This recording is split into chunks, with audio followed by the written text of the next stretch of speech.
সুকনগরে chairman সাহেব পাশে বসা, এরকম বসা। আমি বলছি আরে চেয়ারম্যান সাহেব এই কোরআনের মাহফিল আপনি না চেয়ারে বসেন, চেয়ারম্যান নিচেই কেন? তা কয় না আমি সব জায়গায় যে নিচেই বসি। আমি বললাম এটা হইলো, চেয়ারম্যান চেয়ারে বসবে তাই না, আপনাদের কি মনে হয়? তো এখন উনি বলতেছে যে না কোনো সমস্যা নেই আপনি বলেন। তো আমি বললাম চেয়ারম্যান সাহেব আপনি তো কোরআনের মাহফিলে আসিছেন, আল্লাহ কবুল করেছে। এই কোরআনের মাহফিলে শুধু আসলে হবে না, এই কোরআনের মাহফিল, এই কোরআনের মিছিল যদি হয়, এই কোরআনের মিছিলেরও নেতৃত্ব দিতে হবে। আমি বললাম শুধু তাই না, যদি প্রয়োজন হয় কাউন্সিলে যেভাবে আপনি নেতৃত্ব দেন, ওই কাউন্সিলে ইসলামের পক্ষে, কোরআনের পক্ষে নেতৃত্ব দিতে হবে। আমি বললাম শুধু তাই না, আগামী বছর যখন মাহফিল হবে, এখানে ঈশার নামাজ হয়েছে, ওই ঈশার নামাজ একজন ইমাম সাহেব পড়াইছে, আগামী বছর ঈশার নামাজে জামাতের ইমামতি আপনার করিয়ে দিতে হবে। কমিটির একজন উঠি কয় হুজুর চেয়ারম্যান হইল হিন্দু। তা আমি আপনি কবেন না, আপনি যে দেখেন দিন আমি ইমামতি করাই বসাই তুলাম, আর একটু দেরি করলে তো আমি মক্কা মদিনাতে হজ করে এই নিয়ে ধুয়ে দিতাম। কিন্তু আসার কথা হলো যে ওই চেয়ারম্যান, চুকনগরের চেয়ারম্যান, উনি উঠে বললেন এই জমিনের উপরে আসমানের নিচে আল কোরআনের মতো শ্রেষ্ঠ ধর্মগ্রন্থ আর একটাও নাই। এখানেই বলে থাকলেন না, উনি বললেন এই জমিনের উপরে আসমানের নিচে নবী মুহাম্মদ সাল্লাল্লাহু আলাইহি সাল্লামের মতো এত মহান মানুষ আর একটাও আসে নাই। এখানেই শেষ না, উনি বললেন এই জমিনের উপরে আসমানের নিচে ইসলামের মতো শান্তির ধর্ম আর একটাও দেখি নাই। এখানে শেষ হয়ে যায়নি। এইবার সেই মাহফিলে আবার আমি ছিলাম, যে দেখি ওই চেয়ারম্যান ফেল করেছে, তাতে সমস্যা নেই। কিন্তু ওরা আমার যেটা জানালো যে আপনি গতবার ওই বলে যাওয়ার পরে উনি নিজে থেকে উদ্যোগ নিয়ে নিজের খরচে বিশাল বড় তাফসির মাহফিলের আয়োজন করেছে, এবং সেই তাফসির মাহফিলের ভিডিও ফুটেজটা আমাকে দেখালো। এত বড় মাহফিল, এবং এই বছর নাকি আরো বড় করব, এই বছর কি আরো বড় করব। আর মুসলমানেরা কোরআনের মাহফিল বন্ধ করে ব্লাড টেস্ট করা দরকার, তার মধ্যে মুসলমানের রক্ত আছে কিনা, নাকি কোনো নাস্তিকের রক্ত রয়েছে। যেখানে হিন্দুরা কোরআনের মাহফিল করে, যেখানে হিন্দুরা এই জমিনের উপরে আসমানের নিচে ইসলামকে শ্রেষ্ঠ ধর্ম হিসাবে জানে, যেখানে হিন্দুরা পবিত্র কোরআনকে শ্রেষ্ঠ গ্রন্থ জানে, যেখানে হিন্দুরা আল্লাহর নবী বিশ্বনবী মুহাম্মদকে মহামানব হিসাবে জানে, সেখানে মুসলমান হয়ে এই সব নিয়ে কটু মন্তব্য করে। এরা মুসলমান নয়, এরা হিন্দুও নয়, এরা মানবতার দুশমন। এদেরকে চিহ্নিত করে এই দেশ ছাড়া করা লাগবে। কথা কয় না? তুমি ইসলামের বিপক্ষে কথা বলো, তুমি তোমার ধর্মের বিপক্ষে কথা বলো। সংবিধানে রাষ্ট্র ধর্ম ইসলাম আছে বলে তোমার কেন জ্বলে রে বন্ধু, তোমার কেন জ্বলি? এই পাশের মোট কথা করছে না। আচ্ছা এই পাশের গুলো এবার চুপ থাকবেন, আপনারা বলবেন, দেখি দেখি প্রতিযোগিতা হোক। সংবিধানে রাষ্ট্র ধর্ম ইসলাম আছে বলে তোমার কেন জ্বলে রে বন্ধু, তোমার কেন জ্বলি? শয়তানে জ্বলে কি আগুন তোমারই বগলে, তোমার কেন জ্বলে রে বন্ধু, তোমার কেন জ্বলি? ফার্স্ট লোক বেশি কম লাগে না, ইমান বেশি লাগে। লোক দিয়ে ইসলামের বিজয় হয় নাই, বিজয় হয়েছে ইমান দিয়ে। বদরের প্রান্তরে 313 জন 1000 জনের বিরুদ্ধে লড়াই করেছে। উহুদের প্রান্তরে 700 জন 3000-এর বিরুদ্ধে লড়াই করেছে। মুতারের প্রান্তরে 3000 জন 1 লক্ষের বিরুদ্ধে লড়াই করে বিজয় অর্জন করেছে। সংখ্যাগরিষ্ঠতা দিয়ে ইসলামের বিজয় আসে নাই।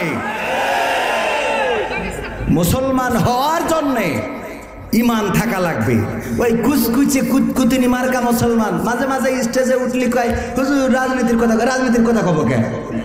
আজ আইসি কতি কোরআনের কথা, রাজনীতির কথা কব কেন? বরং যে হুজুর স্টেজে রাজনীতির কথা কবে তার টাইনে নামাই দেবেন, এই আপনি রাজনীতির কথা কন, আমরা এখানে ভোট করার জন্য আইছি, আমাদের এখানে ভোট করার দরকার আছে? আল্লাহ যে কথা বলতে বলেছে তাই কব, এটা টাইনে নিয়ে যে তুমি রাজনীতিতে লাগাও তাহলে তোমার ঘাড় ভেঙে দলা করতে হবে, পাকামো করার জায়গা খুঁজে পাও না তুমি। কোরআনের কথা বলি তোমার ইসলামের রাজনীতির কথা হয়ে যায়, তোমার শয়তানে ধরেছে তোমার। হুজুর রাজনীতির কথা খবর না, হুজুরা রাজনীতির, হুজুরা কোন জায়গায় চেয়ারম্যানিতে দাঁড়াইছে দেখা, এই যে শিখর কাছে আসেন একটা হুজুর দাঁড়াইছে। রাজনীতি তুমি মেম্বারিতে দাঁড়াচ্ছাও, তুমি চেয়ারম্যানিতে দাঁড়াচ্ছাও, তুমি চাইল আনতে চাও, তুমি চাইল মেরি খাচ্ছাও, তুমি এই বিধবা ভাতার কাঠ প্রবাসীর পদ দিচ্ছাও, আর হুজুরা রাজনীতি করে বেড়াচ্ছে। পাকামো করার জায়গা খুঁজে পায় না, জিএন গেলে রাজনীতি, হুজুরা রাজনীতি কোন জায়গায় হুজুর যুবলীগের, ছাত্রলীগের, ছাত্র দলের, অমুক দলের তমুক দলের নেতা দেখান, আমার দেখান আমি কোন দলের নেতা। আমি মুসলমান, আমি মুসলমান হিসাবে গর্ববোধ করি। জামাত ইসলাম নাই, হেফাজতে ইসলাম নাই, কওমি ইসলাম নাই, আওয়ামী লীগ নাই, বিএনপি নাই, চরমনা নাই, জাসদ বাসদ কিছু নাই, আমি মুসলমান। আর আল্লাহ মুসলমান হতে বলেছে, ইন্না দিনা ইনদাল্লাহি ইসলাম, আল্লাহর কাছে পছন্দের ধর্ম কি, পছন্দের দিন কি? তুমি ইসলাম বাদ দিয়ে তুমি এখানে জামাত ইসলাম নিয়ে পড়ে আসো, এটা দিয়ে হবে? ইসলাম বাদ দিয়ে হেফাজতে ইসলাম নিয়ে পড়ে থাকলে হবে? ইসলাম বাদ দিয়ে তাবলিগ ইসলাম নিয়ে পড়ে থাকলে হবে? ইসলাম নিয়ে কথা বলো, ইসলাম বাদ দিয়ে আওয়ামী লীগ ইসলাম করলেও হবে না, ইসলাম বাদ দিয়ে বিএনপি ইসলাম করলেও হবে না। কথা ঠিক আছে তো? আবার কাল বললেন না হুজুর জামাত ইসলাম করতে গেছে, আমি তো আগে পয়লাটা বলেছি যে জামাত ইসলাম, ইসলাম বাদ দিয়ে জামাত ইসলাম না। যতক্ষণ পর্যন্ত অন্য অন্য দল ইসলামের পক্ষে আছে ততক্ষণ পর্যন্ত আমরা তাদের পক্ষে আছি। সৌদি আরবে প্রিন্স সালমান 500টি সিনেমা হলের অনুমোদন দিয়েছে, তো সৌদি আরবে অনুমোদন দিয়েছে বলে আমিও কালকে বাড়ি বানাবো নাকি? বলেন হুজুর, যাবে বানানো? আমার দেশের প্রধানমন্ত্রী 500টি মডেল মসজিদ করার জন্য উদ্যোগ নিয়েছেন এবং তা বাস্তবায়ন হচ্ছে। আমার প্রধানমন্ত্রীর প্রশংসা করবো না, আমি সালমানের প্রশংসা করে বেড়াবো? পাকামো পাইছাও তুমি? এই কথাটা কি রাজনীতির কথা? তাহলে প্রধানমন্ত্রী মসজিদ বানাচ্ছে, আমি সেটার প্রশংসা করলাম। এরা যেমন ইসলামের পক্ষে, তেমনি ওই টাকলা মুরাদ যখন ইসলাম পাঠাই দিচ্ছে ওর বিরুদ্ধে কথা বলি, ওরাও ইসলামের পক্ষে কথা কয় না, খালি ইরাক হয় না। সংবিধানে রাষ্ট্র ধর্ম ইসলাম আছে বলে তোমার কেন জলে রে বন্ধু, তোমার কেন জলে? শয়তানে জালে কি আগুন তোমারই বগলে, তোমার কেন জলে রে বন্ধু, তোমার কেন জলে? ইসলাম হলো শান্তির ধর্ম, আছে শুভেচ্ছা, অন্য ধর্মের প্রতি কভু করে না বিচার। মিলেমিশে থাকার কথা, মিলেমিশে থাকার কথা দিয়েছেন নবী বলে, তোমার কেন জলের টাকলাই, তোমার কেন জলে? আছে নিষেধ ধর্ম নিয়ে করা বাড়াবাড়ি, না জানিলে কিতাব খুলে দেখো তাড়াতাড়ি। আছে নিষেধ ধর্ম নিয়ে করা বাড়াবাড়ি, না জানিলে কিতাব খুলে দেখো তাড়াতাড়ি। যার ধর্ম সে করবে পালন, যার ধর্ম সে করবে পালন, কোরআনেতে বলে তোমার কেন জলে রে বন্ধু, তোমার কেন জলে? ইউরিদুনা লিয়ুতফিউ নূরাল্লাহি বিআফওয়াহিহিম ওয়াল্লাহু মুতিম্মু নূরিহি ওয়ালাউ কারিহাল কাফিরুন। আল্লাহ রাব্বুল আলামিন জানতেন 1400 বছর পরেও এমন কিছু টাকমাক পাওয়া যাবে যারা ইসলামকে দেশের মধ্যে রাখতে চাবে না, যারা ইসলামকে এই দেশ থেকে খেদাই দিতে চাবে। এই লোকগুলো থাকবে। এই জন্যই কোরআনে সূরা সফে আল্লাহ বলে দিয়েছেন, আল্লাহ রাব্বুল আলামিন সূরা সফে জানিয়ে দিয়েছেন, ওরা চাই মুখের ফু দিয়ে কোরআনের আলোকে নির্বাপিত করে দেবে, দিনের আলোকে নিভিয়ে দেবে, কিন্তু না, কখনো পারবে না। কারণ আল্লাহ রাব্বুল আলামিন চান এই দিনের আলোকে প্রজ্বলিত করে রাখতে। আর এটা প্রজ্বলিত করে রাখবেন যতই তাদের বুকের মধ্যে আগুন ধরে যাক না কেন। এই আগুন ধরা লোক আছে না নাই? কারণ কি? কারণ হলো ইসলামের যে বিধি নিষেধ এটা যদি মানে তাইলে ঝামেলা হয়ে যেতে পারে। ঝামেলাটা হইল এমন, ইসলামের কথা বললে কোনো না কোনো ভাবে গায়ে পড়ে যায়। আমি মাঝে মাঝে বলি, একবার আমাদের যশোরে একবার এক হুজুরে এসে সাতক্ষীরা থেকে ইমামতি করার জন্যে, আপনাদের ইসলামপুরে এই মসজিদ ইমামতি করে। প্রথম জুম্মায় এসে আলোচনা করলো, আমার ভাইয়েরা বাবাজিরা আমার, আমি যেহেতু আপনাদের ইমাম হয়ে এসেছি সাতক্ষীরা থেকে, প্রথম সপ্তাহে আমার নসিহত হলো, দয়া করে কেউ সুদ খাবেন না। আল্লাহ রাব্বুল আলামিন সুদকে হারাম করেছেন, ব্যবসাকে হালাল করে দিয়েছেন। পবিত্র কোরআনে আল্লাহ বলে দিয়েছেন, আমি তোমাদের জন্য সুদকে করেছি হারাম আর ব্যবসাকে করেছি হালাল। বলেন ঠিক কিনা? ও আমার ভাইরা বাবাজিরা আমার, বিশ্বনবী বলেছেন, যদি কেউ সুদ খায় এ যেন তার ছোট গুনাহ হলো তার মায়ের সাথে জেনা করে, নাউজুবিল্লাহ। আর বড় গুনাহ হলো সে যেন আল্লাহ রাব্বুল আলামিনের সাথে যুদ্ধের ঘোষণা দিয়ে দেয়। এই জন্য কেউ সুদ খাবেন না। এই ওয়াজ করার পরে নামাজ শেষে সভাপতি সাহেব হুজুরির ডেকে বলছে, হুজুরিকে নাসেন। কি হয়েছে? হুজুর, আমি যে সুদ খাই আপনার কানে দিলে কিনা? বেকায়দা অবস্থা। হুজুর বলছে, আমার বাড়ি সাতক্ষীরায়, আমি আপনি সুদ খান কিনা খান, নতুন আইছি, আমি জানবো কি করে? সভাপতি বলছে, আমারও তো প্রশ্ন তাই, তোমার বাড়ি সাতক্ষীরায়, তুমি কি করে জানি আমি সুদ খাই? শোনো হুজুর, যদি তুমি এইভাবে সুদের বিরুদ্ধে কথা বলো তাইলে তোমার ইমামতির গোষ্ঠী মেরে দেবো। হুজুর দেখলো যাক এই সপ্তাহ পার করলাম, পরের সপ্তাহে হুজুর ওয়াজ করেছে, ভাইয়েরা আমার বাবাজিরা আমার, দয়া করে কেউ ঘুষ খাবেন না। ঘুষ খাওয়া অনেক বড় গুনাহ। ঘুষ দাতা ঘুষ গ্রহীতা দুইজনের সমান অপরাধী। আর এই ঘুষ খাওয়ার কারণে পরকালের ময়দানে বিচারের কাঠগড়ায় দাঁড়ানো লাগবে। আল্লাহ রাব্বুল আলামিন যদি নিজ কুদরতে ক্ষমা না করে তাইলে ঘুষ আদান প্রদানের জন্য জাহান্নামে যাওয়া লাগতে পারে। নামাজ শেষে সেক্রেটারি ডাক দিয়েছে, হুজুর এখানে আসেন। হুজুর কয়, আজ আবার কোন বিপদে পড়লাম? বলছে, আমি যে নাভারণে স্কুলে মাস্টার নিয়োগ দিতে যাইয়ে 2 লক্ষ টাকা নিছিলাম, কেউ তো জানে না, আপনি টের বলেন কি করি? নিশ্চয় আপনার কানে কেউ দিয়েছে, বলেন কিরা দিয়েছে? যদি যারা আমার এই টাকাটা দিয়েছে ওরা যদি বলে তাহলে ওদের চাকরির গোষ্ঠী মেরে দেবো। চাকরি কি? হুজুর আপনি এটা জানলেন কি করে? আর জানলেন তো জানলেন, তাই মিলে মসজিদই কবেন? হুজুর বলছে, তো বেকায়দা অবস্থায় পড়ে গেলাম, কই এক মুখো যায় আর এক মুখো। হুজুর বলছে, ঠিক আছে, অসুবিধা নেই, আমার এই সপ্তাহের মতো ক্ষমা করে দে। আরে আমি আইসি সাতক্ষীরাতে, ওই দিকে বুড়ো এলাকা, শ্যামনগর, খাবার দাবার তেমন নেই, সুন্দরবনে যদি একটু যাওয়া হয় তাও বাঘে ধরে, এই জন্য ইমামতি করে খাতি চায়। আপনারা যদি এইভাবে ধরেন তাহলে ইমামতি ঠিক হয়ে রাখা কষ্ট একটু ক্ষমা করে দেন, আগামী সপ্তাহে ভালো কথা কব।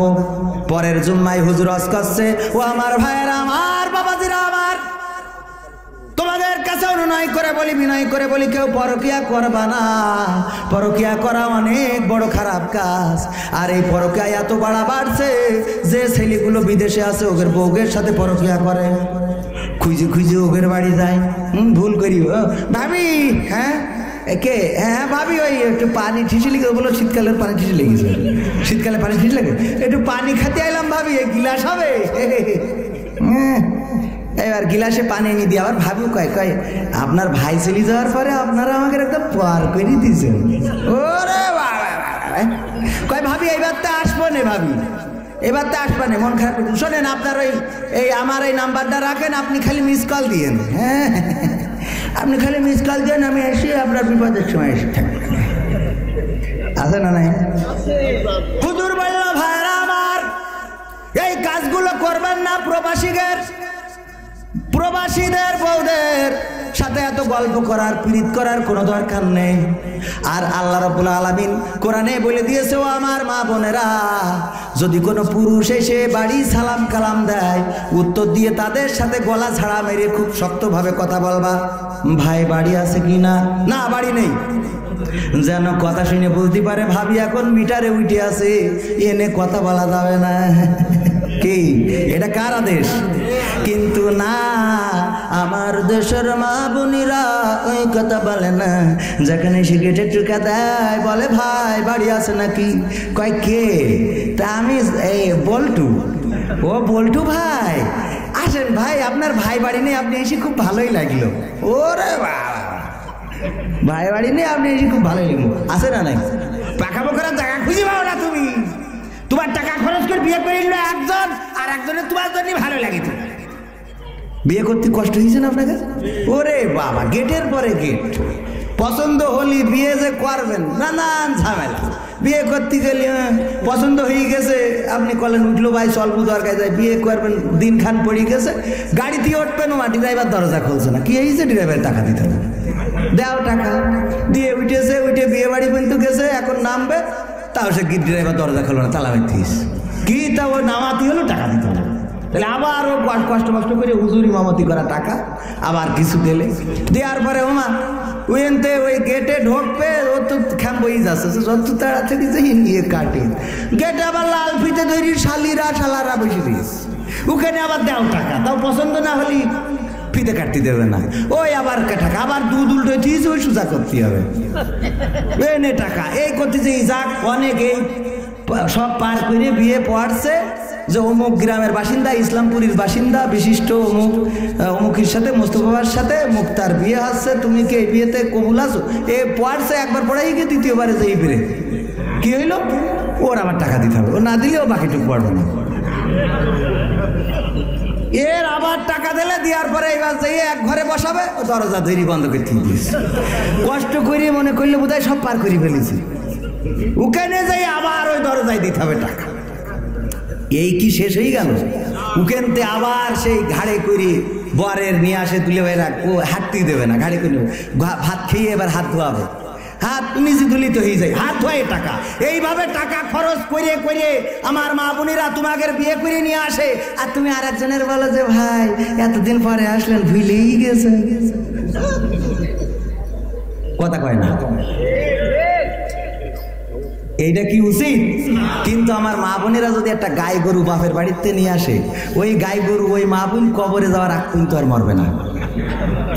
কোন ওই আমার মোস্তফা ভাই যদি এখন নাভারণে অনেক বড় বিল্ডিং করে, 5 তলা 10 তলা বিল্ডিং, অনেক কষ্ট করে ওই যে মোস্তফা মেটাল ওয়েল্ডিং এর কাজ করে চোখি তাপ লাগায় ছ্যাক খেয়ে টাকা পয়সা জোগাড় করে যখন বিল্ডিং করবে, বিল্ডিং 5 তলা হয়ে গেল, আমার ভাই আমার বোনকে বলবে চলো আজকে বিল্ডিংটা উদ্বোধন হবে, আমি চাই তুমি ফিতে কেটে উদ্বোধন করবা। এই যাওয়ার সময় বলবে আব্বাকে বাড়িতে গাই গরুটা আনিলাম বলিয়া তো তোর করতে পারিস কি, আব্বাকের বাড়িতে গাই গরুটা আনিলাম বলে তোমার এই 5 তলা বিল্ডিং, ও গাই গরু আজীবন মারবে না, ওখানে বিল্ডিংয়ে ওই গাই গরু, যদি মোস্তফা ভাইয়ের কোনো ফ্যাক্টরি খুলে তাও করবে ওই গাই গরুর অবদান, হ্যাঁ, যদি বাড়ি 5 তলা এখানে করে তাও করবে ওই গাই গরু, এই অবদান। আমার মা বোনেরা খুঁটা দিয়ে খুব পারদর্শী, হ্যাঁ, যদি একটু কিছু কেন দে নেই দে, আমি তো নিজেই ভুক্তভোগী, নিজেই বেকায়দায় আছি। আজ কেউ বলছে খাওয়ার সময় বলছে যে আমি ওই কবুতার খুব ডিস্টার্ব করছে, শ্বশুর বাড়িতে নিয়ে আইছে, সে কবুতার একটা এত বাহাত্তারা শ্বশুর বাড়ির হওয়ার কারণে আমি কিছু বলতেও পারিনি, একটা ঘরে ডিম পাড়ে, একটা বাইরে ডিম পাড়ে, একটা উঠোনে একটা বাগানে, আবার বাচ্চা উঠাই নিয়ে নাকি মানুষের বাড়ি চলে যাচ্ছে। তো আমি আজকে বললাম খাচ্ছি, মাথার পদ্মে উড়িয়েতে ঘরের মধ্যে গেল, ধুলো মুলো উড়িয়ে, শীতকাল বোঝেনি, আমার স্ত্রী বলছে এ দেখ আর কোনো জায়গা পাচ্ছে ঘরের মধ্যে, বল শ্বশুর বাড়ির কবুতর বলি লাভ আছে, কিন্তু ঘরের মধ্যেই থাকতো শ্বশুর বাড়ি। তা বলছো তোমার তো শ্বশুর বাড়ির কিছু না হলে তো চলে না। আমি বললাম আনলেও ডাকি, সেইটাও তো বুঝতে পারিনি। এই কথাও ইউটিউবে চলে দেবেন, ও নিশ্চিত আমার আবার গোলমাল দেবেন।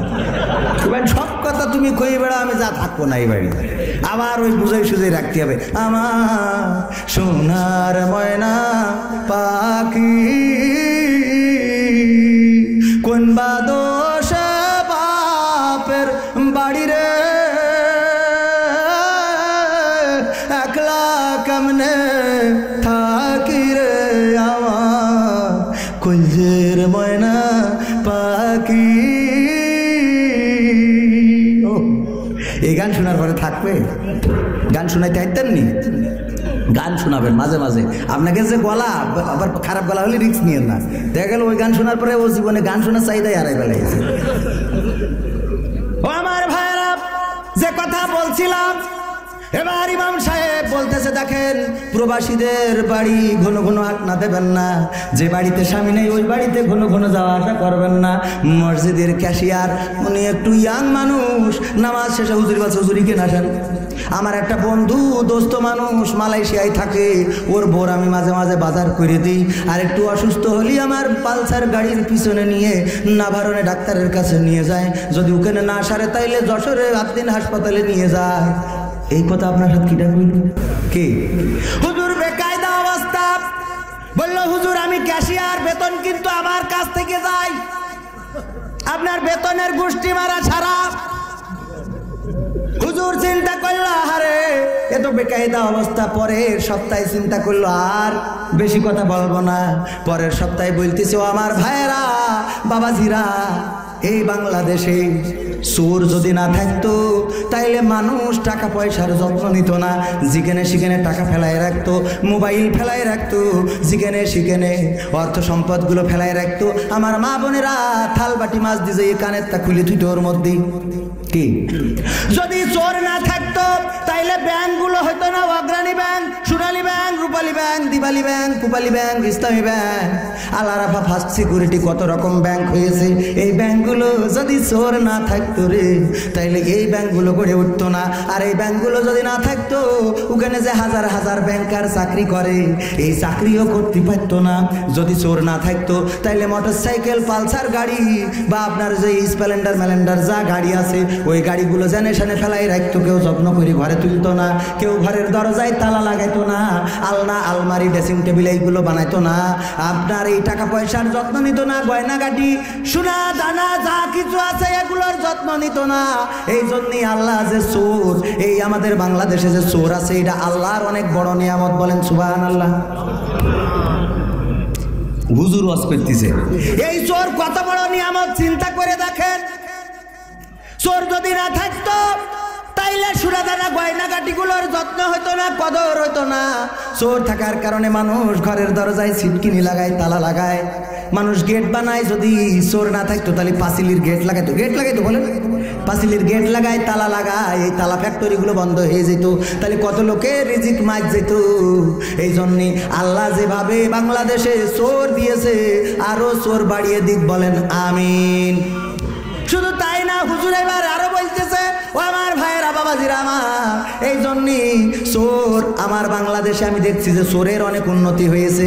আগে চুরি করতো শিং কেটে, আর এখন ডাইরেক্ট কলম দিয়ে মোটা মোটা টাকা চুরি করে। ব্রিজের মধ্যে বাঁশ ঢুকাই দেয়, আর রাস্তার মধ্যে 3 ইঞ্চির রাস্তা হলে 1 ইঞ্চির কার্পেট গুছিয়ে ঠিয়ে দেয়। যদি জিজ্ঞেস করা হয় ও চেয়ারম্যান, ও মেম্বার, ও এমপি সাহেব, ও মন্ত্রী সাহেব, আপনি এই এর মধ্যে এই যে ব্রিজের মধ্যে বাঁশ দিলেন কেন, রড না দিয়ে? কয় রডে জং ধরে যায়, বাঁশে কোনোদিন জং ধরে না। এই কথাগুলো কি রাজনীতির কথা? এটা জনগণের কথা, এটা কোনো রাজনীতির কথা না। আর জনগণের অধিকারের কথা মানেই হলো আল্লাহ রাব্বুল আলামিনের কোরআনের কথা, ঠিক না?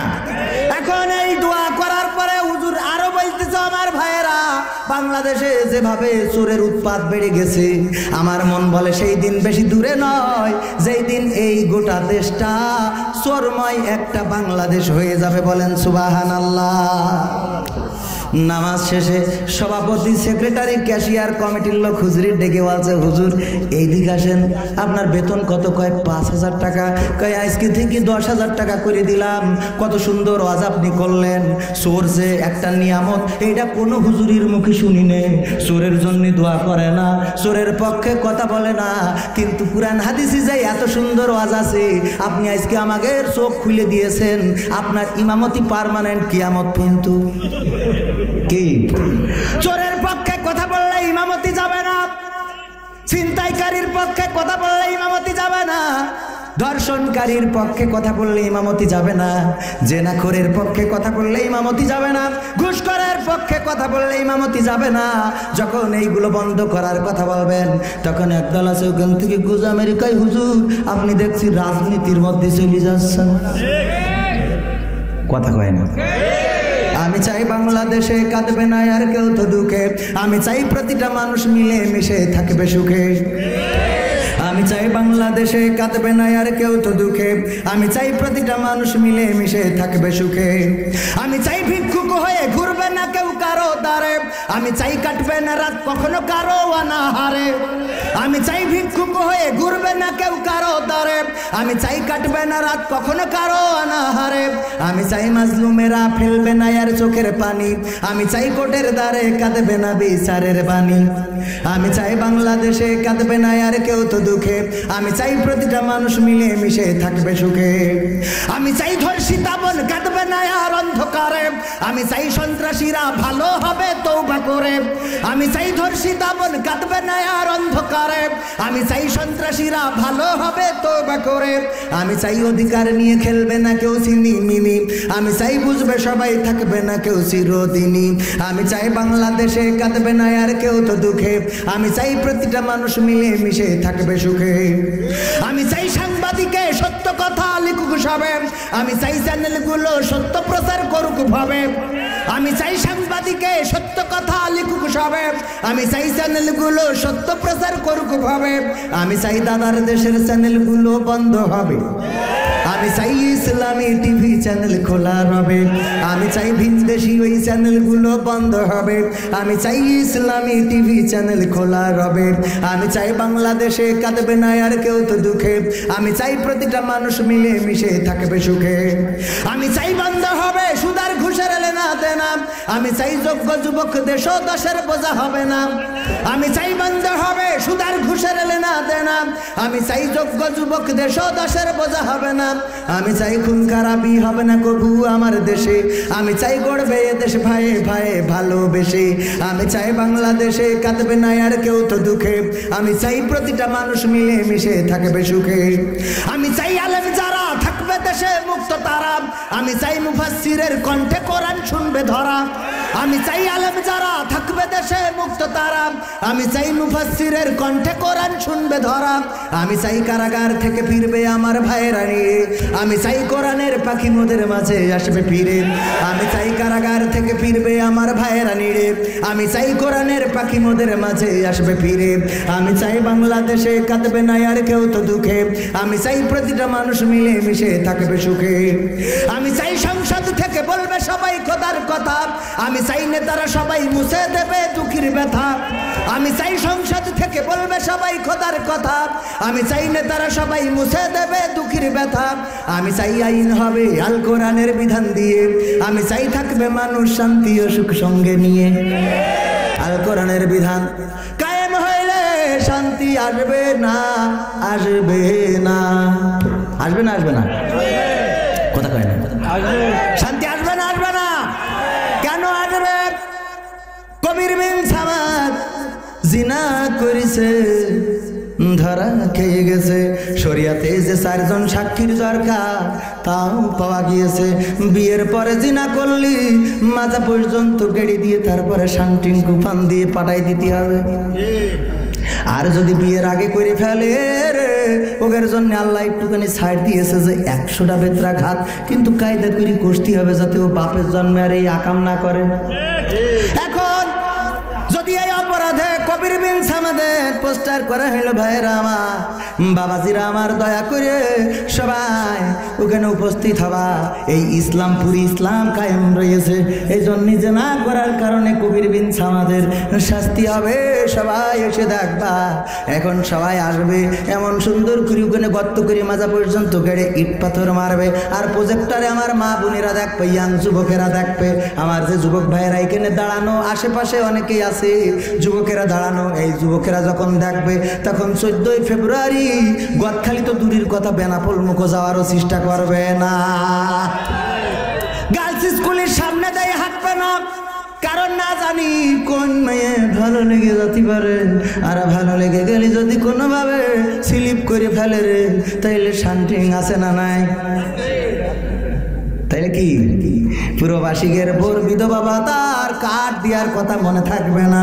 অনেক অনেক নেতাই আছে খাটের নিচেই দুইজনের পাওয়া যায় যে ওমর রাদিয়াল্লাহু তাআলা আনহুর মতো নাকি রাত্রি খোঁজ নিয়ে বেড়ায়। কি ওরা নাকি রাত্রি খোঁজ নিয়ে বেড়ায়? রাত্রি তো খাটের তলে পাওয়া যায়। কে কয় ওমরের শাসন কি দেখো নি এই রাত্রি কাল তুই কেনে? কয় ওমরের শাসন হুজুরের মুখে শুনেছিলাম। আহারে রাত্রি পুরো জাগের খোঁজ নিয়ে বেড়াইতো যে কোন অবস্থায় আছে না আছে। এই জন্য আমি চেয়ারম্যান, মেম্বার, এমপি, মন্ত্রী, আমি প্রতিনিধি হওয়ার পরে পুরবাসীদের একটু খোঁজ নিয়ে বেড়াই যে রাত্রি কিরাম আছে। আল্লাহ মাফ করুক, আল্লাহ হেদায়েত করুক। এরকম যারা আছে এই সমাজে অসংখ্য রয়েছে। আমার সমাজে এখন প্রেম প্রীতি তো একেবারে পান্তা ভাত হয়ে গেছে। এটা কেউ কিছু মনেই করে না। মনে করে? আর এই মনে করে না, বিয়ের আগে আলতা সুন্দরী মেকআপ করি আমার মা বোনেরা নাইট ক্রিম মাখে না, নাইট ক্রিম মেখে কালো মেয়ে থুয়ে গেছে 7 বছর মালয়েশিয়াতে, ঘুরে এসে দেখে মেয়ে পরিষ্কার হয়ে গেছে, বাপ চিনতে পারছে না। বলছে এটা কিডা? ও বলছে চিনতে পারছে না, তুমি জন্ম দিয়ে থুয়ে গেলে 10 মাস 10 দিন আমি নিজে রাখলাম পেটের মধ্যে। বলছে ও কালো ছিল, বলছে ওই কালো ছিল কিন্তু ভারতের ক্রিম মেখে পরিষ্কার হয়ে গেছে। আবার এমন ভাবে মেকআপ করে, আইলা সাইলা বাইলা লিপস্টিক ঠোঁট পালি, এখানে তো লাল দেয়, আবার এখানে বাউন্ডারি করে, বাউন্ডারি করে সুন্দর করে খাই তা জানো লিপস্টিক কিনা।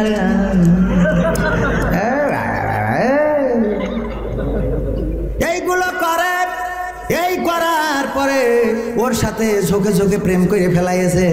বিয়ে করে এনে বাসর রাতি যা ছিল বেনাপোলের ওই মেকআপ পার্লার থেকে সুন্দর করে ঘষে আসিল। সকালবেলা গোসলের পরে দেখে যে কি নিয়ে আসলাম।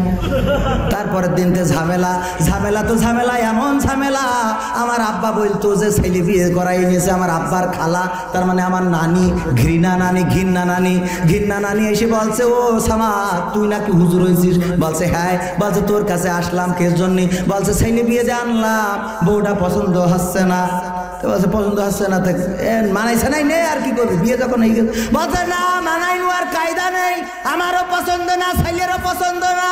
তা বলছে তাহলে কাবিনের টাকা দিয়ে তাইলে তার সাইড করে দে সুন্দরভাবে উত্তম পন্থায়। আমার নানি বলছে তাহলে তুই হুজুর হয়েছিস কি করতি? বলছে তা আমি হুজুর হয়ে কি করবো? বলছে আমি আইছি তোর কাছে এই জন্যই যে তুই এমন একটা তাবিজ করে দিবি যে আমরা বউ রাখবো করবো, কিন্তু বউ থাকতে চাবে না। ওরে বুদ্ধি রে বুদ্ধি, এরম আছে না নাই? আছে। বোর রাখতে চায় না, কত খুদ ধরে, এইটা পারে না, ওইটা পারে না, এইটা করে না, ওইটা করে না, পুত্রবধূদের সাথে খারাপ আচরণ করে। নিজের জামাই যদি ইলিশ মাছ একটা নাবারণ থেকে কিনে নিয়ে যায় রে, শাশুড়ি গল্পে জ্বালাই বাসে না, গ্রামে যায় আর কয় তোরা কিরাম জামাই পাইছিস? আমার জামাই ইলিশ মাছ নিয়ে আসে, 250 গ্রামের ইলিশ মাছ এনেছে। গর্ব, আমার জামাই 250 গ্রামের ইলিশ মাছ এনেছে। তোকে জামাই কোনোদিন এটা রুই মাছ এনেছে? না রে বউ নিয়ে আসেনি। কিরাম জামাই? আর যদি নিজের ছেলে একটা রুই মাছ কিনে নিয়ে যে শাশুড়ির জন্য নিয়ে যায়, তাইলে ওই মা বলে আমি একটা ধোকেশু জন্মতে থুইছি, ওর নুন গালেতে মেরি ফেলার দরকার ছিল, শাশুড়ির জন্য মাছ কিনে নিয়ে যায়। কি আছে না নাই?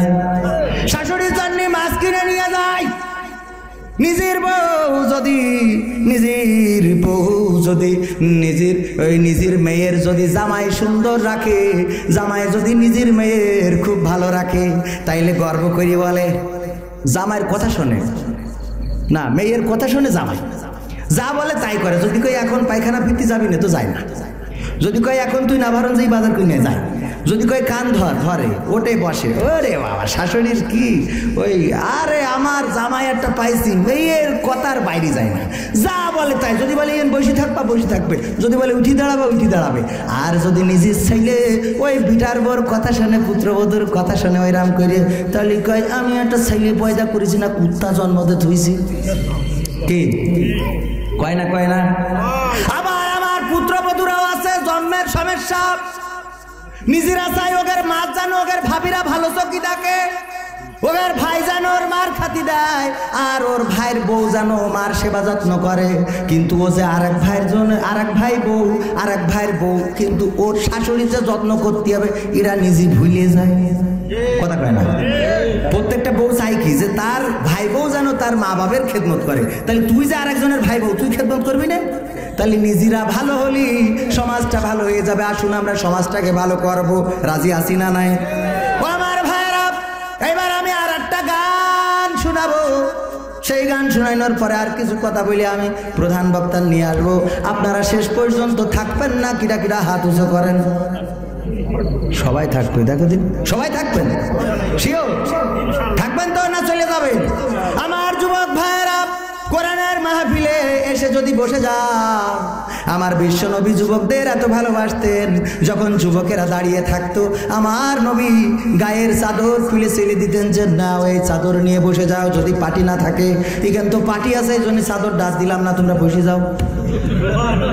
পাটি তো এখন জায়গা আছে। আমার যুবক ভাইরা, এখানে বসলে কোনো ক্ষতি হবে না, বরং এখানে বসার পরে আমি আমার যুবক ভাইদের জন্য এতটুকু বলতে পারি। আমার খালাতো বোন, আমার বড় খালার মেয়ে, তার দুইটা ছেলে, একটা ছেলে এবার মেডিকেলে, ছোট ছেলে মেডিকেলে ভর্তি করাবে, কোচিং করাচ্ছে। আর বড় ছেলেটা কোনোভাবে চাকরি পেয়ে বউ নিয়ে ঢাকায় থাকে। দুইটাই ছেলে দুলা ভাই থাকে দুবাই। 31st নাইট পালন করার জন্য গদখালি আসছিল মোটর সাইকেলে ফুল কেনার জন্য। আর আসার পথে লাউজনিতে অ্যাক্সিডেন্ট করে 31শে ডিসেম্বর সন্ধ্যাবেলা হাসপাতালে যেয়ে মারা গেছে। আমি 1 জানুয়ারি দেখতে আসলাম, আমি লাশটাকে দেখলাম। আজকে আমার মা বলছে আমার সে খালাতো বোন বাক শক্তি হারিয়ে ফেলেছে, নিজের জ্ঞান হারিয়ে ফেলেছে, কথা বলতে পারে না, কথা বলে না, কোনো কিছু বোঝে না, কোনো কিছু শোনে না। কারণ এই ছেলেটাকে বুকের মধ্যে আঁকলে ধরে নিজের জীবনকে অতিবাহিত করছিল। সেই ছেলেটা মোটরসাইকেলে 31st নাইট করতে যেয়ে অ্যাক্সিডেন্ট করে মারা গেল। ও আমার ভাইয়েরা, ও আমার যুবকেরা, কলিজার টুকরা, সোনার ছেলে তো ছেলেরা, তোমাদের বলবো দয়া করে মোটরসাইকেল চালানোর সময় হিসেব করে চালাবা। আর 14ই ফেব্রুয়ারি একটু গিয়ার আস্তে করে মারবা। কারণ হইলো যদি কুপকায় থরে তাইলে কবরে যে কি জবাব দিবা বলো? আছে জবাব আছে? আমি বললাম, আমি ওই 1 তারিখের মাহফিলে বলেছি আমার এই ভাগ্নে আজকে যদি আল্লাহ দাঁড় করান আর বলেন বল রে কের জন্য মরে গিয়েছিলি, জীবন দিয়েছিলি, বলবে 31st নাইট করার জন্য। কি আজকে ইসলামের জন্য জীবন দেওয়ার লোক পাওয়া যায় না। কোরআন শোনার লোক আছে, জানার লোক আছে, কিন্তু মানার লোক ভবেতে তেমন নাই। কোরআন পড়তে ভালো লাগে, কোরআন শুনতে ভালো লাগে, কোরআন জানতে ভালো লাগে, কোরআন মানতে ভালো লাগে না। নামাজেতে পড়লে কোরআন মনটা শীতল হয়, কারির তেলাওয়াত শুনিলে প্রাণ জুড়িয়ে যায়। সেই কোরআনের ব্যাখ্যা দিলে কলিজাতে আগুন জ্বলে। কথা কয় না? সেই কোরআনের ব্যাখ্যা দিলে অন্তরেতে আগুন জ্বলে। বিরোধিতাও চলে কেন তা জানি না। কোরআন পড়তে ভালো লাগে, কোরআন শুনতে ভালো লাগে, কোরআন জানতে ভালো লাগে, কোরআন মানতে ভালো লাগে না। কোরআন পড়ে কত লোকে শুরু করে দিন, ওরাই আবার চাই না দেশে কোরআনের আইন। কোরআন পড়ে অনেক লোকে শুরু করে দিন, তারাই আবার চাই না দেশে কোরআনের আইন। এটা যে কেমন নীতি কেন তা বুঝি না। কোরআন পড়তে ভালো লাগে, কোরআন শুনতে ভালো লাগে, কোরআন জানতে ভালো লাগে, কোরআন মানতে ভালো লাগে না। কোরআন বুকে চুমু খাওয়ার লোকের নাই অভাব, সেই কোরআনের বিরোধিতা এটা কোন স্বভাব? কোরআন বুকে চুমু খাওয়ার লোকের নাই অভাব, সেই কোরআনের বিরোধিতা এটা কোন স্বভাব?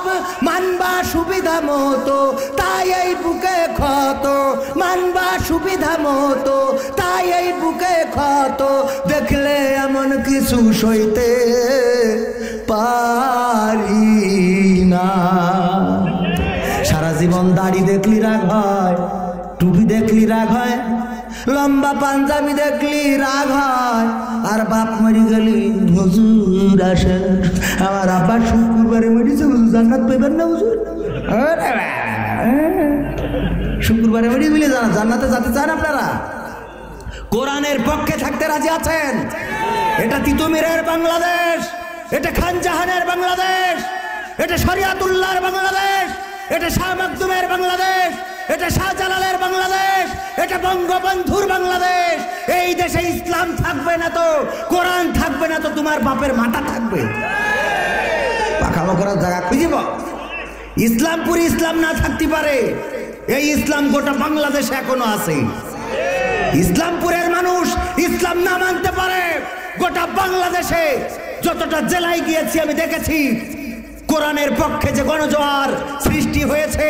আমার দেশের কিশোরেরা, আমার দেশের তরুণেরা, আমার দেশের যুবকেরা, আমার দেশের বৃদ্ধরা, প্রশাসনের লোক, জনপ্রতিনিধি, চেয়ারম্যান, মেম্বার, তারা যেভাবে কোরআনের পক্ষে আসছে, আমার মন বলে সেই দিন বেশি দূরে নয় যেই দিন নাস্তিকদের দিন শেষ, আগামীর দিন হবে আল কোরআনের বাংলাদেশ। কোরআনের জন্য যদি ডাক আসে, আমার বঙ্গবন্ধু ডাক দিয়েছিলেন দেশ স্বাধীনের জন্য। আমরা সেই জাতি যারা বুকের তাজা রক্ত ঢেলে দিয়ে ভাষা এনেছি, আমরা সেই জাতি যারা বুকের তাজা রক্ত শুধু ঢেলি নাই, এক সাগর রক্ত দিয়েছি, 30 লক্ষ শহীদ হয়েছি, 2 লক্ষ মা বোনের ইজ্জত হারিয়েছি, তারপরেও দেশের মাটিকে বিপন্ন হতে দিই নাই, আমরা ছিনিয়ে এনেছি 9 মাস যুদ্ধ করে। বলেন ঠিক কিনা? কোরআনের জন্য যদি ডাক আসে, এই আমরাই আবার লড়াই সংগ্রামের জন্য প্রস্তুত।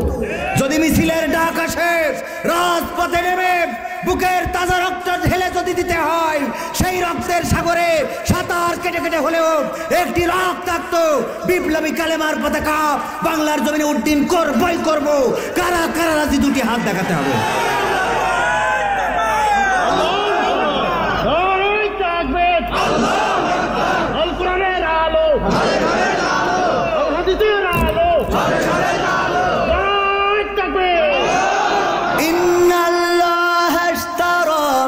المؤمنين أنفسهم وأموالهم بأن لهم الجنة। আল্লাহ রাব্বুল আলামিন বললেন, ওগো আমার বান্দারা, আমি তোমাদের সাথে একটু বেচাকিনা করতে চাই, তোমরা আমার সাথে কি বেচাকিনা করতে রাজি আছো নাকি? আমরা বললাম হ্যাঁ রাজি আছি। তাইলে ঠিক আছে, আমি তোমাদের কাছে চাই পিয়াম ওয়ালিকুম কি মাল, আর তোমাদের কাছে চাই ওয়ান ফুসিকুম জান। তোমরা দিতে রাজি আছো কিনা? আমরা কি রাজি আছি? একটু হাত তোলেন তো দেখি দেখি কারা কারা রাজি। নারায়ে তাকবীর, নারায়ে তাকবীর। ও আমার ভাইরা, এই যে মসজিদ, এই মসজিদ থাকবে, আমি আপনি থাকবো না। কত মসজিদ আমরা আমাদের ছোটবেলা যারা মুরব্বী হয়ে গেছেন, অনেকের মনে আছে হেরিকেনের টিপ টিপ আলোগুলো জ্বলতো, মাগরিবের সময় জ্বালানো হতো, নামাজ শেষ করার পরে ওই হেরিকেনের আলোটা একটু ভলিউম কমিয়ে দিয়ে আসা হতো যাতে কেরোসিন বেশি না পুড়ে যায়, ঠিক না? এই মসজিদগুলো আমার মুরব্বীরা মসজিদ বানিয়েছেন। টিন ছিল, বৃষ্টিতে পানি পড়ে, মাটির ছিল, পাটি তেমন ছিল না, কিন্তু সেই সময় যারা নামাজে ছিল তারা ছিল প্রকৃত অর্থে ইমানদার। এখন মসজিদ চাকচিক্য হয়েছে, ডিজাইন হয়েছে, টাইলস হয়েছে, কিন্তু ইমানদার সেই মাপের খুঁজে পাওয়া যায় না। বলেন ঠিক কিনা? ও আমার ভাইয়েরা, এখানে মসজিদের বেহাল দশা। কত মসজিদে গেলাম, কত সুন্দর সুন্দর মসজিদ দেখেছি, এই মসজিদে পিসাব ফিরতে যেয়ে বেকায়দা অবস্থা হয়ে গেছে। অন্ধকারে কোনে কি করিস তা জানি না। অনেক সময় হয়ে যেতে পারে যে পিসাবখানায় পায়খানা করি বসে থাকতে পারি, পানি মারলেও যায় না, যাবে কি হতো সে জায়গা নেই যাওয়ার। এই মাদ্রাসায় মসজিদের টয়লেটের বেহাল দশা। উজুখানা না, একটু মুড়া দিয়ে উজু করবো তা হইল না, একজন কল চাপলো আর আমি উজু করলাম, কলের পাড়টাও খুব বেশি ভালো না। ও আমার ভাইয়েরা, এই মসজিদে আমি ব্যক্তিগতভাবে আগে পকেট থেকে কিছু দিতে চাই, কারণ আল্লাহ রাব্বুল এই দান এই যে উঠছে, ওই টাকার কথা কইলে অনেকেই ওঠে, টাকার কথা কইলে অনেকেই ওঠে, যাদের ইমানের একটু সমস্যা আছে তারা উঠবে, আমার কিছু করার নেই। টাকার কথা কইলে উঠবে না, অসুবিধা নেই। চায়ের দোকানে আপনার 2000 5000 টাকার বিল হয়ে যায়, ওখানে বেতা লাগে না। সিডা টাকাটা যদি দোকানে না চলে, পকেটে পুরি তো শুক্রবারে মসজিদে দিশান। ও আমার ভাইয়েরা, যেই টাকাটা তোমার জান্নাত দিবে, যেই টাকার কারণে পরকালে তুমি আল্লাহরে বলবা, আল্লাহ গো তোমার মসজিদে দান করেছিলাম, তোমার মাদ্রাসায় দান করেছিলাম গো, আল্লাহ জান্নাত দাও। আল্লাহ তখন ভিডিওটা পেলে করতে কবে কবে কবে দিছিলি, কবে ওই মাহফিলের দিন দিছিলাম, দেখো 8 তারিখ ফেব্রুয়ারি মাস 2022 সাল, জানুয়ারি মাস 2022। আল্লাহ ক্লিক করবে, ক্লিক করলে আসবে না, আসবে না, ক্লিক করবে, ক্লিক করে দেখবে টাকা যাতেছে না তো ফকিরও নেবে না। এত ছিড়া তো ছিড়া, মসজিদের দান বাক্সগুলো খুললে দেখা যায় যে পাকিস্তানের টাকা, কোন রাজাকার থেকে গেছে। ও মনে করিলে বাংলাদেশ স্বাধীন হবে না, এই মনে করি পাকিস্তানের টাকা রেখে দিয়েছিল। দেওয়ার পরে যখন স্বাধীন হয়ে গেছে, তারপরেও আশা ছাড়িনি যে কোনোভাবে আবার যদি ঘুরে আসে কিনা, কিন্তু শেষমেশ যখন দেখলো যে না, এই দেশ বাংলাদেশি হয়ে গেল, বঙ্গবন্ধুর থেকে আবার শেখ হাসিনা এসেছে, এরপরে আবার জয়ে জয় হাতে নিতে পারে, তো এই চিন্তা করি দেখলো তাহলে আর কোনোভাবে সম্ভব না, বুড়ো তো হয়ে গেছি, কবে মরে যায় না যায়, ওই পাকিস্তানের ওই টাকা ওই দান বাক্সের মধ্যে ঢুকে ঠিক গেছে। আল্লাহ দিলাম, আছে না নাই? বিদেশি কয়েল পাওয়া যায়, এরা বিশ্বাস করে না। বিশ্বাস করবেন কি, মসজিদের সাথে তো সম্পর্ক থাকা লাগবে। ওই দান বাক্স যারা খোলে তারা জানে টাকা অর্ধেক নেই, ওটা হইলো এতে দান বাক্সের মধ্যে শুক্রবারে টাকা তুললে যে কটার অক্সিজেন দিতে হবে, যে কটার কিডনি নষ্ট হয়ে গেছে, ফুসফুসি নষ্ট হয়ে গেছে, করোনা ভাইরাস ওমিক্রনে ধরা করেছে, সোজা হতে পারে না, ওই টাকাগুলো মসজিদে এসে দান করে। আছে না নাই? আপনারা কি সেই লোক নাকি? এখানে যারা আছেন, আমার বিশ্বাস ইসলামপুরের লোক কমই আছে। আমি ব্যক্তিগতভাবে আমার বন্ধুরা আমি সব জায়গায় 500 করে দিই, কিন্তু বন্ধু একটু অধিকারটা বেশি। আমি আমার এই বন্ধুর এখানে এই মসজিদের পায়খানা ঘর উজুখানা সংস্কার করার জন্য ব্যক্তিগতভাবে 1000 টাকা দিলাম। আল্লাহ দানকে কবুল করে নাও, আমার বউ বাচ্চা নিয়ে সুখে শান্তিতে থাকার তৌফিক দাও। আল্লাহ আমার 2 ছেলে আর একটা মেয়ের দরকার, আল্লাহ কবুল করে নাও। আল্লাহ তুমি দয়া করে আমার শ্বশুর শাশুড়ি সবাই রে ভালো রাখো। শ্বশুর শাশুড়ির জন্য দোয়া করলে এটা একটু বেশি ভালো ফল পায়, বউ খুব খুশি হয়। দই নিয়ে আইসি বউড়াতে 3 কাপ খাইলাম। আমি মনে করছি 3 কান দই আর শ্বশুর বাড়ি কি করতে পাঠাবো, ওই দই 2 কোণ খাওয়া হয়ে গেছে, বন্ধু বান্ধবের দিছি, আমরা খাইছি। আমি বলছি আর নেই দই, 1 কান রয়েছে, মাকের বাড়ি পাঠাবো। আমি বলছি আমি মনে মনে করছিলাম যে দেখি তোমার মনে আছে কিনা, যে মাকে নাকি, কারণ আমি এখন তো গুজে দিতে হবে, এখন কোনোভাবে মানটা বাঁচায়। আমি বললাম আমি মনে মনে করছিলাম যে দেখি তুমি কও কিনা যে মাকে জন্য দেবো। তো বউ খুশি হয়ে গেল, জাক্কালি এরও মনে ছিল। একটু সিস্টেম করে চলতে হয়, সিস্টেম করে চলে। এই এক হুজুর বলছে ভাই আমি সিস্টেম করে চলেও লাইভ করতে পারছি, ক্যা বলছে আমার বউ, আরে বাবা আমি যে শাড়ি কিনে দেবো, যে 3 পিস 2 পিস 1 পিস কিনে দেবো, ওইটাই ভেজাল। কই তুমি দেখো এ কালার আছে, এর কোনো কি গায়ে দেওয়া যায় না পরা যায়, এরপরই যাওয়া যায়। তোমার ওই যে বন্ধু মোস্তফা, ওই মোস্তফা দেখো দিন মুক্তার জন্য কি সুন্দর শাড়ি কেনে, কি সুন্দর 3 পিস, দেখলে খুব ভাল লাগে, তোমার এটা পছন্দই নেই। বলছে হুজুর আমি চিন্তা করলাম যে ঠিক আছে, আমার স্ত্রীর আমি একটু কৌশল করলাম। একদিন যেয়ে ডাইনিং টেবিলের পরে সুন্দর একটা ঝকঝকে শাড়ি রেখে দিছি। দেওয়ার পরে আমি খাতি বইছি, কোনো কথা বলি না যে এটা তোমার জন্য কিনেছি কি কার জন্য কিনেছি, কিছুই কই না। বউ খালি দেখি আর চোখে শাড়ির দিক তাকাচ্ছে আর আমার দিক তাকাচ্ছে। আমি চুপচাপ খেয়ে যখন ঘরে যাইয়ে বসলাম, বলতেছ শাড়ি কার? বলছে কার? ওই যে বন্ধু মোস্তফা, আমার মোস্তফা ভাই কিনে দিয়েছে তার স্ত্রীর জন্য শাড়িটা। বললো একটু পয়সা দিতে, ও বিভিন্ন জরুরি কাজে যশোর যাচ্ছে, তা আমি কিছুক্ষণ পরে নাভারণ যেয়ে দিয়ে আসবো। বলছে দেখো দেখো তার পছন্দটা দেখো, আর তুমি একটা শাড়ি নিয়ে আসো, সে শাড়ি কি? এখন হুজুর বলতেছে, আমি চিন্তা করলাম যাক তাহলে আজকে বুদ্ধিটা মনে হয় কাজে লেগেছে। বলছে তার রং কি ভালো সুন্দর? শাড়িটা সুন্দর। বলছে সুন্দর মানে কি? তোকে তোমার পছন্দের, তোমার পছন্দ হলেও পাতে তোলা যাইত। তারপর যাক বন্ধু পছন্দ করিস, তোমার কি সত্যি ভালো লাগছে শাড়িটা? তা লাগবে। আচ্ছা তাহলে ঠিক আছে, শাড়িটা তুমি নাও, যা হাই হইবে না আমি আমার বন্ধুর বুঝ করি দুবানে বা আর একটা কিনে আনতি বলবানে, শাড়িটা তুমি নাও। বহুত খুশি হয়ে শাড়িটা নিয়ে আসলো, খাটের পরে মেলাইলো। আরে আনন্দ দেখে কিটা আনন্দে বগল বাজাচ্ছে। আমি বললাম স্ত্রী গো তোমার কি মনে হচ্ছে, খুব ভালো পছন্দ হয়েছে নাকি আমার ময়না পাখি? বলছে হ্যাঁ অনেক সুন্দর লেগেছে, এত সুন্দর শাড়ি বিয়ের পরে তুমি এক কানো আনতে পারো নাই। বলছে ওগো আমার কলিজার টুকরা সোনার বউরে, আজকের এই শাড়িটাও আমি পছন্দ করে কিনেছি। বলছে তালি রং থাকবে না। তাহলে কি রং থাকবে না? তার মানে এখানেও ধরা খেয়ে গেলাম, কোন পলিসিতে লাইন করা যায় না। ও আমার ভাইয়েরা, যাই হোক স্ত্রীদের কোনো না কোনো পালে একটু খুশি রাখার চেষ্টা করবেন, যেভাবে ও খুশি রাখার চেষ্টা। এরা খুব তেড়া লোক। একজন ওয়াজ শুনেছে যে দাড়ি রাখলি অনেক সোয়াব। নবী সাল্লাল্লাহু আলাইহি সাল্লামের আল্লাহর বিশ্ব নবীর কলিজায় খুর দিয়া হয়ে যায় দাড়িতে খুর দিলি। এই চিন্তা করি যে দাড়ি রেখেছে। ও না, আমি আবার উল্টো করে ফেলাইছি। ও দাড়ি কেটে ফেলেছে। একজনের দাড়ি ছিল, ওর কি রাগ হয়ে গেছে, হুজুরকের পরে দাড়ি কেটে ফেলেছে।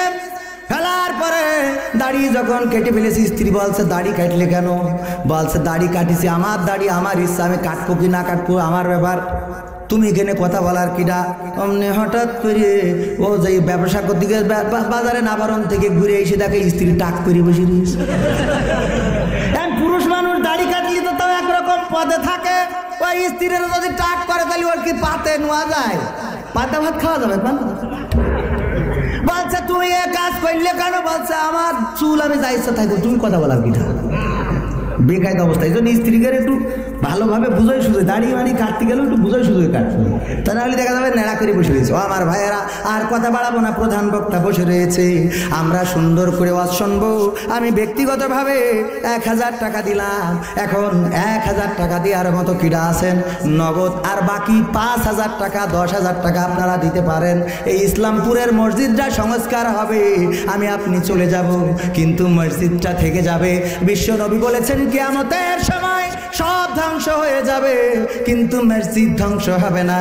আল্লাহ রাব্বুল আলামিন যখন মসজিদকে উঠাতে চাইবেন, তখন মসজিদ বলবে ওগো আল্লাহ, আমি ততক্ষণ পর্যন্ত উঠবো না।